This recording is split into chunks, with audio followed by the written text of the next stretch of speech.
So today too, I do have an interesting personality, a beautiful lady here, who was awarded the Best Young Professional of the Year 2020 at the New Generation Awards last year. So welcome on board Nadini Perera Vikramasinghe. I'm really happy to have you here today. Thank you for having me.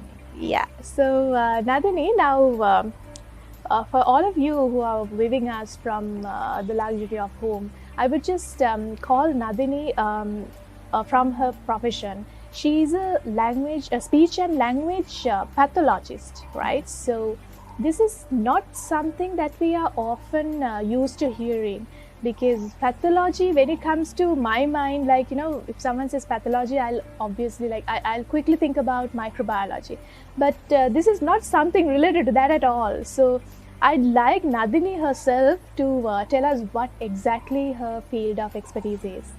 Hi, thank you again, Lihimi, for having me, and also thank you for this platform that has been given so that we can raise awareness about our profession as well.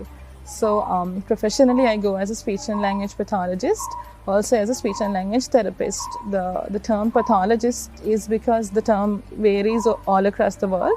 So in the UK, the profession goes as speech and language therapy, whereas in the US, it goes as speech and language pathology. So in Sri Lanka, the professional association has decided to use the term speech and language pathologist.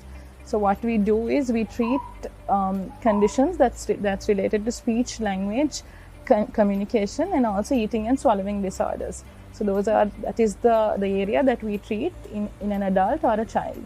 We come in as a medical professional, so we are registered at the Sri Lanka Medical Council as well as Sri Lanka Association of Sri Lanka Medical Council as well as the Sri Lanka Medical Association. So so that way those are the credentials that we need in order to be a professional in this area.